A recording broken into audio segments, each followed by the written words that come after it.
माननीय अतिथि महोदय, आदरणीय प्राचार्य, सभी शिक्षकगण, देशवासियों और मेरे प्यारे साथियों, आप सभी को मेरा सादर अभिनंदन और मेरी तरफ से आप सभी उपस्थित जनों को 74वें स्वतंत्रता दिवस की हार्दिक शुभकामनाएं। मैं भारत का हरदम अमिट सम्मान करता हूँ। यहाँ की चांदनी मिट्टी का ही मैं गुणगान करता हूँ। मुझे चिंता नहीं स्वर्ग जाकर मोक्ष पाने की, मुझे चिंता नहीं स्वर्ग जाकर मोक्ष पाने की।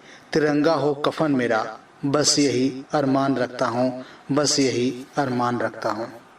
दोस्तों, जैसा कि हम सभी जानते हैं कि आज वह दिन है जब हमें अंग्रेजों से आज़ादी मिली थी और 1947 में हमारा देश स्वतंत्र देश बन गया था। हर साल की तरह हम यहाँ स्वतंत्रता दिवस का जश्न मनाने के लिए इकट्ठे हुए हैं और उन सभी महान लोगों को श्रद्धांजलि देते हैं जिन्होंने हमारी स्वतंत्रता के लिए बलिदान दिया और अभी भी स्वतंत्रता की सुरक्षा को सुनिश्चित करने के लिए अपनी जिंदगी का त्याग कर रहे हैं। मैं हमारी देशभक्ति पर स्पीच देने का अवसर प्राप्त करके खुद को अत्यधिक सम्मानित महसूस कर रहा हूँ। यह विषय मेरे लिए बहुत संवेदनशील है क्योंकि मैं अपने देश से बहुत ज़्यादा प्यार करता हूँ। हम सभी जानते हैं कि भारत को स्वतंत्र बनाने के लिए स्वतंत्रता सेनानियों ने कितनी कठिनाइयों का सामना किया है। किसी भी देश की स्वतंत्रता के लिए देशभक्ति की भावना और संवेदनशीलता महत्वपूर्ण है। एक देशभक्त व्यक्ति वो होता है जो हमेशा अपने देश पर अपने जीवन का बलिदान करने के लिए तैयार रहता है। किसी भी व्यक्ति के सबसे अच्छे गुणों में से एक देशभक्ति होती है। यह मन की पवित्र भावना है। शुक्र है कि हम स्वतंत्र देश में रहते हैं, बजाय अपने महान स्वतंत्रता सेनानियों के जिन्होंने कई संघर्ष और बलिदान देने के बाद इसे हासिल किया था। अब हमें जीवित रहने के लिए हर दिन वास्तव में उतना संघर्ष नहीं करना पड़ता जितना उन्हें अपने जीवन में करना पड़ा था। इसीलिए उन सभी महान लोगों को याद रखते हुए जिन्होंने हमारी आज़ादी के लिए लड़ाई लड़ी, हम देशभक्ति की भावनाओं से भरे हुए हैं।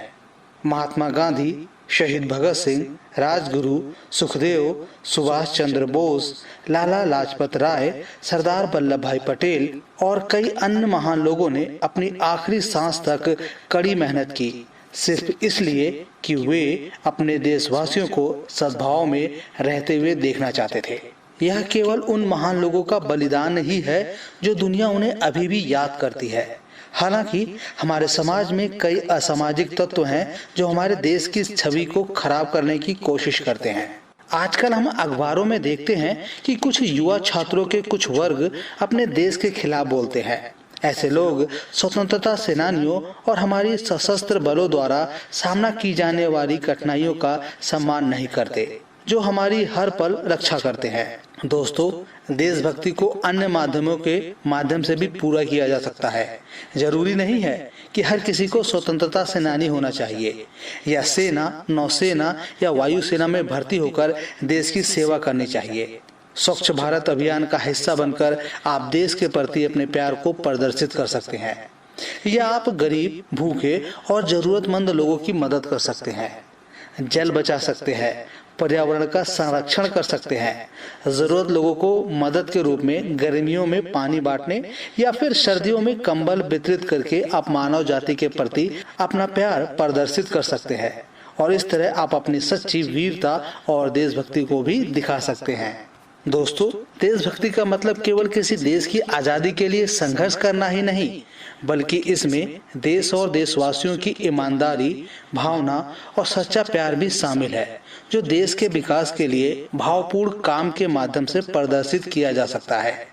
अपने देश से प्रेम करें, अपने कार्यों में इसे दिखाएं, क्योंकि दोस्तों, देशभक्तों से ही देश की शान है, देशभक्तों से ही देश का मान है और हम उस देश के फूल हैं यारो, जिस देश का नाम हिंदुस्तान है, हिंदुस्तान है। मंच छोड़ने से पहले आप सभी से निवेदन है कि हम सब एक साथ जोर से और स्पष्ट आवाज में कहेंगे, भारत माता की जय, भारत माता की जय, भारत माता की जय।